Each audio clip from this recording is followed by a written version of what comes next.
Welcome to the Learning Pines YouTube. We hope this video helps. You start by confirming the Gemini app version and that you are signed into the correct account. This avoids surprising differences in UI. Once done, back up or note the current icon choice so you can revert if needed.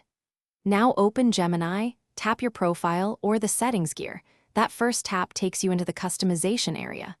You're not just clicking, you're entering the place where icon assets and appearance controls live, so proceed deliberately and watch the options load.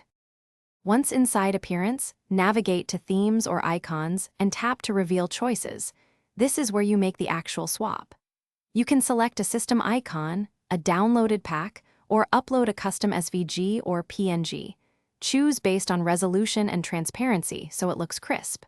Make sure to adjust any size, badge visibility, or accent color controls so the icon integrates with your layout. Taking time here prevents clipping or contrast issues and ensures the new icon matches your visual preferences. You apply the change and then restart Gemini to let the new icon register with the launcher and caches. This finalizes the swap. If the icon looks wrong, revert using your backup or the reset option and try a different file. Often the problem is format or size. If applying fails, clear the app cache or re-upload a properly formatted SVG/PNG under 12 MB and try again. That troubleshooting step fixes most issues. If not, repeat with a simpler icon asset. Thanks for watching. Consider subscribing if we helped you.